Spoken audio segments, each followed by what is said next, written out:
Have you ever wanted to be a dictator? Have you aspired to be the next ruler of a nation that rules it with an iron fist? Well, if that's the case, I have the perfect game for you because today on Joker Reviews, we're going to be talking about Minute Dictator. So, Minute Dictator is a fairly simple game. The object of the game is to control as many of these as possible and to be correct on which of these council members you end up controlling at the end the most influence with. The way that you determine how many spaces you move up or down on this track is by playing these cards. It's played over 3 rounds, and in each round, each player will be given 8 cards, and they select 4 of these cards. So in this case, let's just randomly select these. So you would then, and these will be the ones that the opponent plays. So you play these cards one at a time, you and your opponent, and you move up the track based on the cost here versus the benefit. So let's take this card just for the sake of argument, just to show how it works. You, in this card, I say I'm the white faction. You would have to take your white piece, you move it down 1 on the gray track, and you have to go up 2 on the yellow track. And then you play this card. This one makes you go down 2 on the blue track. So all the way to the bottom there on blue. And you're going up 3 on the red track. That's your defense. And then this one, this might not have been the most optimal, but you kind of get the sense. So down 2 on the red track, and that makes you go up 3 on the gray track. And this one is down 1 on the yellow, and then up 2 on the blue, which puts you right back to where you started. Now, while you're doing this, your opponent, these would be your 4 cards that you didn't play, and your opponent would be taking their 8 cards, and they would be playing 4 of theirs. So in this scenario, let's just play out the first 4 that I pulled out, and we can kind of see. So we'll start with this one, which is down 2 grays and up 3 green. And this, we have a scenario. So in this one, you would want to play this one first. But say you did play this card, and you played this one without having the ability to move down anymore. You can't pay the cost of this card. So you would then play the card, and you would have to swap it out for one of your other cards that you didn't play. So you'd be able to do this one instead. And now you can take the action of that one. So down 1 yellow, up 2 green. But the opponent is now able to choose one of your pieces here and make it go down. So that's kind of your punishment for playing the wrong card. And then we'll move on to the rest of our cards. We already played that one. So this one is down 1 red and up 2 blue. And then down, it's another one where you cannot pay the cost. So we play the card, and we have to play another one of our 4 unused cards. So we'll do this one, which we actually can do, and go up the 2 yellow. And then the opponent again gets to choose which one's going to go down. So he's going to choose the blue. Now, as the pieces move up and down, you allocate which player has which specific row. So this yellow one stays there because they're tied. The red one goes to the white player. The gray one goes to the white player. That stays up there, and the green one goes to the black player. That's your first round. Then what you do is you look at your different council members, which represent each of the different colors, and you pick which ones you think you're going to have the most influence with at the end of the next round. So let's pick the green is a pretty safe bet for the black player. And what else do we think we're going to have a chance at? We think we're going to have a chance at the yellow. Then the white player does the same thing. So they're in a pretty good, and this is secret obviously, they're in a pretty good place with the gray, and they think they're going to take the red. So those are their predictions. These cards are then finished for the time being.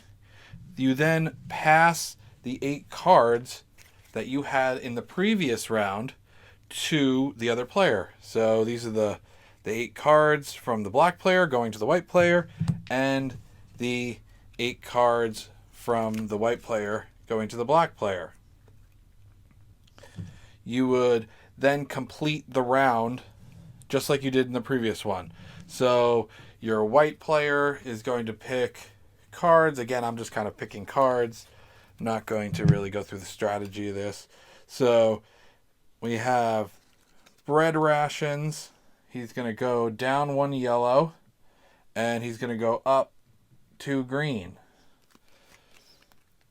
Enigma codes, down 1 gray, up 2 red. The literary kindling, it's kind of dark, and he's going to go down 1 blue and up 2 gray. You can see kind of those are the ones that he was predicting. So, and the last one is going to be labor camps. Down 2 green and up 3 yellow. 1, 2, 3. So as they go along, you can see now white currently has the red, gray, and yellow, and the black currently has the green and the blue. Now the black player's turn. So you're going to go through here. Let's just go these 4. These are the 4 he's going to do. So he's going to go down 2 yellow, and he's going to go up 1, 2, 3 red. Probably not the best idea considering he was predicting on the yellow there. Down 2 gray, so he can't do that. So the down 2 gray card is going to get played. He has to pick one of his other unplayed cards, and he's going to choose that one. So he's going to go down 1 green, and he's going to go up 2 red. And in this scenario, the white player can actually use the penalizing ability to drop them down and help them. So he's going to drop that one that he just got back down 1 red piece, so he still maintains the red. He's then going to play... Oh, we already played that one. Sorry, we already played this one. He's going to play this one here. He's going to go down 2 blue and go up 3 yellow. And then he's going to go down 1 yellow and up 2 blue. So this player is probably not the best player at the game, but, you're kind of getting the point. So that's how the main 3 rounds go, and then what you do is you count up who has the most. So in this scenario, this is how this maintains. So the white player would have 3 points, the black player would have 2 points, and then you would compare the council cards. So black player turns over his. He does have the green, which gives him an extra point. He now has 3 points. And the yellow he did not maintain. The white player checks his. He has both the red and the gray, which means he gets an extra 2 points. He now has 5, and he wins the game. He was the one who was able to become the dictator in 1 minute. So now that you know how to play the game, I'll meet you back up top and I'll discuss my final thoughts. Okay, guys, now that you know how the game works mechanically, let me talk a little bit about like my final thoughts. Full disclosure, I have met the maker of this game a couple of times and he's a really nice guy, but I won't let that color my opinion of this game. I like the fact that this game is simple. It's really easy to teach. I can easily teach this game to pretty much anybody in 5 minutes. The components are really obvious as to what they are. I like the mat that it comes with, which is pretty cool, where it's kind of like this rubberized mat thing that you can kind of put on any surface. It's really easy to use. It's really easy to play this on any surface because it's small, has a really small footprint. The card components and things like that, they're made of a decent stock. And the version of the game that I have was one of the original printed versions, like when he first made the game and he was first starting to sell it. I don't know what the newer versions look like, but these are substantial cards. They're on good stock. The smaller cards are great. The lamination's great. The tiles and the little meeples are great, and I like the mat that you're playing on. So mechanically, it's an interesting enough game. It's got a little bit of an interesting mechanic, and it's got enough tactics to it where you can kind of try and point yourself in a specific direction, kind of try and play your opponent, use a little bit of strategy, but not so much strategy that it's all about outthinking your opponent. There is a little bit of a luck factor. And I think with any kind of gateway game where you're going to be introducing it to a lot of people, a lot of different types of people, a lot of non-gamers, potentially younger people. I like having a little bit of a luck factor in there because then, you're like some of those people that might not be as good at strategic thinking or tactical games still have a good shot at winning, and that's great for any of your simple games. The box is nice and small. I like the artwork on it. It's simple, but it kind of belays the kind of artwork that's going to be on like the tiles and things like that. So overall, I like this game. I'd probably give it about a 7.5 or 8 out of 10 if you're just looking for a simple 2-player game that doesn't require a lot of explanation, that you can replay a fair amount of times and kind of bring around with you in a really small box and bring it to wherever you want to bring it to. Keep it in your backpack, keep it in your purse, keep it in whatever you want to keep it in. If you want to pick up a copy of it, there'll be a link down below. It's no extra cost to you, but it really helps out the channel.